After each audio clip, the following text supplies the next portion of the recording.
Hello, everyone. You're right. It is time for Dave Day, and we'll get to it, but we have something special for you this week. Standard Speaker sports editor Dave Seaman and I were recently at the Penn State Hazleton campus recording the latest episode of Good Sports with Dave and Ken, the podcast and web series that we do.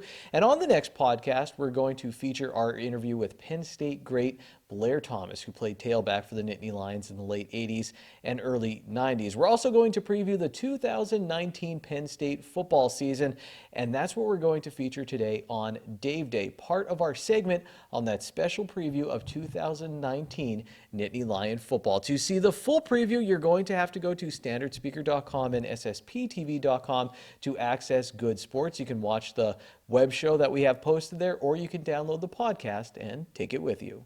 As I look at everything, when I first really looked at Penn State's schedule, before I looked at maybe some of the other teams, I sat down and I thought, you know what, 8-4. I think I see them, slipping up this young team, but I think with a lot of promise going into 2020. I don't think, but as I'm thinking about it more and more, I still think it's a little bit of a transition year. But I could go anywhere from 10-2 to that 8-4, depending upon how fast this offense comes along. I think the defense will be able to hang with anybody. I think the special teams is going to be improved.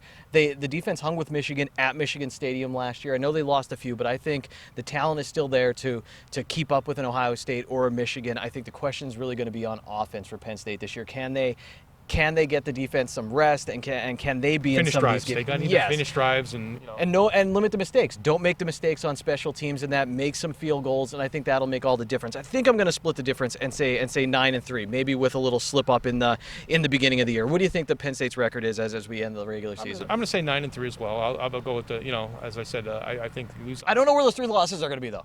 Well, you're not getting specific. Let's see. I'll say the Iowa, Michigan, and Ohio State. Although I don't know. Something tells me the Lions really want Ohio State this year. And let's not forget, they're only 1-point losses the last 2 years. So, as we've been saying throughout the program here, that's 1 or 2 plays. You make one of those plays, 2 of those plays go your way, it's a different outcome. So maybe they do this year. Yeah, and I think it's so hard to say specifics because, again, this team is so young, and without really, seeing some of these players in a game time, I mean, you might be looking after 3 weeks and go, whew, Penn State's in some trouble. They really have to adjust. Or you might be looking after, those first 5 games we mentioned and go, thinking about a Big Ten title this season, or maybe like we said, a transition year. I just think you have to see over those first few games. But there's the part of me that looks at the entire schedule, and while I don't know who it is, I think, okay, I could see a slip up maybe here. So I'm going to say 9-3. I'm going to agree with that. That's my prediction last year too, and I think good things for 2020. I think 2020 is a year to really look forward to as this team takes a crack at a Big Ten championship, possibly the playoff. How about college football in 2019? I mean, who do you think? Do you have a favorite? I mean, as you look at it as a whole, I mean, what are you thinking about?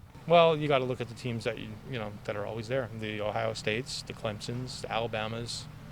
Notre Dame. We talk about Notre Dame. I think is a program, especially around here. That game was a lot closer. They lost to Clemson in the semifinals last year. Yeah, it was a 30-3 game or something to that effect. But a couple plays go either way, and Notre Dame's in that game. Are they at that level yet? Well, that remains to be seen too. But Brian Kelly has done a great job with that program. They've had a couple years where they got to the playoffs last year. They played for the national championship, I believe, in the 2012 season. Granted, they didn't win. Notre Dame has a key game at Georgia this year. Georgia's going to be outstanding too. That should be a fun game to watch. A team like Oklahoma is always there. Now they have the kid from Alabama, the quarterback. Name escapes me, but Jalen Hurts.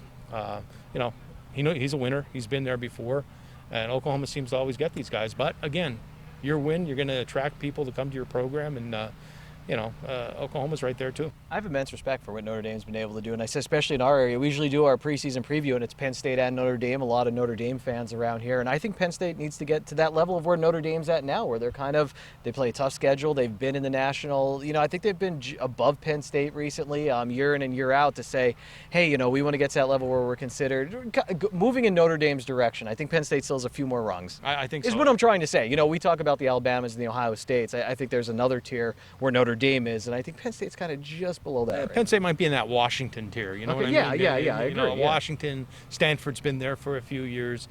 Texas is trying to climb there. They had some down years, but they're trying to come back too.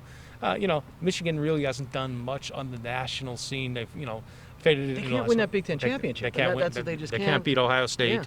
Yeah. They lost that game to Iowa, which was a boon to Penn State fans a few years ago. But I think Harbaugh's due, and he's an outstanding coach. I mean, there's a method to his ways. People think he's wacky and he's quirky, but you listen to him. He knows what he's talking about. He knows what he's doing. He's assembled a really good team down there. And again, I would pick Clemson to defend its title this year, but when you have that target on your back, no matter how much I love Dabo Swinney, I think he's a great coach. But, targets on their back this year. Nick Saban's not happy that they lost the championship game last year, too. So, you pick one of those teams, and then you look in the SEC, some team that could knock off Alabama and LSU, Texas A&M. But keep an eye on the Georgia Bulldogs this year. That's my team this year.